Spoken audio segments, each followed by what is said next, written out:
আমরা লক্ষ্য করছি যে হাসিনা দিল্লিতে বসে একের পর এক ষড়যন্ত্র করছে। হাসিনা বারবার তার আওয়ামী লীগের পান্ডাদেরকে মাঠে নামানোর চক্রান্ত করছে। হাসিনার সেই নিয়োজিত ফ্যাসিস্ট যারা 14 সালের ইলেকশন করেছে, ওই সকল ডিসিএসপিরা যারা 18 সালের ইলেকশন করেছে, যারা 24 সালের ইলেকশন করেছে, ওই ফ্যাসিস্ট সরকারি কর্মকর্তারা নানানভাবে এই সরকারকে কার্যক্রমে বাধা দেওয়ার চক্রান্ত করছে। অর্থাৎ হাসিনা পালিয়ে গেছে, কিন্তু হাসিনার যে নিয়োজিত ফ্যাসিস্ট বাহিনী, যে ফ্যাসিবাদী ব্যবস্থা, সেই ব্যবস্থা রয়ে গেছে। সুতরাং আমাদের দায়িত্ব শুধুমাত্র আওয়ামী লীগের পতনের মাধ্যমে শেষ হয়ে যায়নি। যে ফ্যাসিবাদী কাঠামো হাসিনা তৈরি করেছিল, যতক্ষণ না পর্যন্ত এই ফ্যাসিবাদী কাঠামোকে আমরা ধ্বংস করতে পারছি, ততক্ষণ পর্যন্ত আমাদের এই লড়াই চালিয়ে যেতে হবে। এই লড়াই করতে গিয়ে না অনেকে অনেক ধরনের হুমকি দিবে, অনেকে অনেক ধরনের কথা বলবে, অনেকে নানান ধরনের মন্তব্য করবে। আমরা কারোর কথায় ভয় পাই না।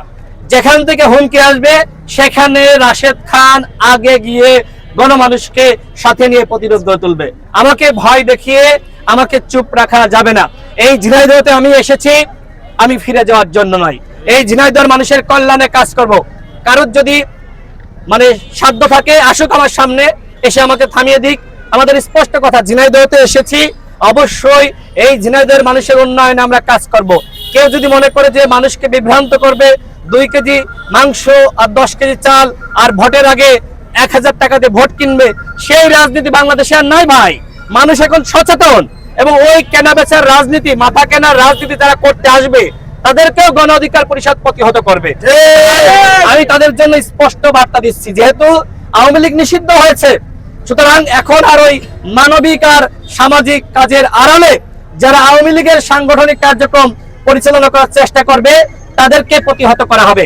আমি ঝিনাইদহ জেলার ডিসি এবং এসপি কে বলবো, তারা যথেষ্ট আন্তরিক। তারা আমার সমস্ত কাজে, শুধু আমি না, যারা রাজনৈতিক শক্তি রয়েছে সবাইকে সহযোগিতা করছে।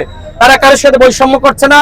এটি অত্যন্ত ভালো যে ঝিনাইদহ জেলার ডিসি এসপিরা এই কাজটুকু করছে। আমি প্রশাসনকে বলবো, কোন দলের প্রতি, কোন ব্যক্তির প্রতি মায়া দেখাবেন না, এমনকি আমার প্রতিও না। আপনাদের কাছে যেটা সঠিক মনে হয় সেই সিদ্ধান্ত আপনারা নেবেন। তবে আওয়ামী লীগ যাতে কোনোভাবেই তাদের সাংগঠনিক কার্যক্রম সেটি সামাজিক বা মানবিক কাজের আড়ালে মানুষকে বিভ্রান্ত করার জন্য করতে না পারে, সে বিষয়ে আপনাদেরকে সচেতন সোচ্চার হতে হবে। আওয়ামী লীগের অধ্যায় শেষ হয়ে গেছে।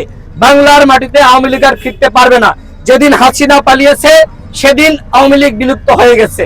সুতরাং আওয়ামী লীগের নিরীহ এবং সাধারণ নেতাকর্মীদেরকে বলবো যে আপনারা কোনোভাবেই হাসিনার ফাঁদে পড়ে আপনারা কোনোভাবেই আর রাজপথে নামার চেষ্টা করবেন না।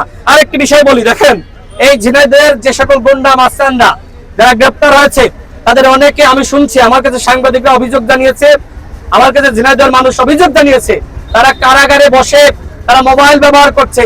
কিভাবে এই মোবাইল তারা ব্যবহার করছে, কিভাবে বিলাসী জীবনযাপন করছে, কিভাবে তারা জামিন পাচ্ছে, তার তদন্ত হতে হবে। তারা জামিন পাচ্ছে কিভাবে? এত বড় গণহত্যা হয়েছে, গণহত্যার আগে তারা দেখবেন গুম করেছে, খুন করেছে। এই ঝিনাইদহ জেলাতেই অসংখ্য মানুষকে তারা ক্রস ফায়ার দিয়ে হত্যা করতে পুলিশকে বাধ্য করেছে। এই ধরনের ঘটনা কিন্তু ঘটেছে। তারা এখন কারাগারে বসে মোবাইল চালাচ্ছে, তারা এখন বিলাসী জীবনযাপন করছে। এমনকি তাদের যে সম্পদ, সেই সম্পদ বাজেয়াপ্ত হয়নি।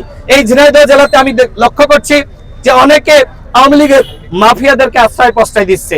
আমরা তো বারবার বলছি, আওয়ামী লীগের নিরীহ এবং সাধারণ কর্মীদেরকে, নেতাদেরকে জুলুম করা যাবে না, তাদেরকে অত্যাচার করা যাবে না।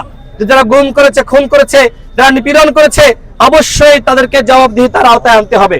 আমাদের কথা হলো আওয়ামী লীগের ব্যাপারে জিরো টলারেন্স, কিন্তু আওয়ামী লীগের যারা নিরীহ এবং নিরপরাধ সাধারণ কর্মী রয়েছে তাদের সাথে আমরা জুলুম করব না। সুতরাং আবার অনেকে মনে করছে যে দামি মামি স্বতন্ত্র নামে আওয়ামী লীগ নাকি অংশ নিতে পারবে। দেখেন, আওয়ামী লীগ নিষিদ্ধ হয়েছে। এই ঝিনাইদহ জেলা কেন, বাংলাদেশের কোন জেলায় আওয়ামী লীগ তার পরিবার কোন দলের নামে, কোন ব্যানারে দামি মামি স্বতন্ত্র কোনোভাবে আর নির্বাচনে অংশ নিতে পারবে না। এই ব্যাপারে জনগণকে আমি ক্লিয়ার বার্তা দিচ্ছি। আপনাদের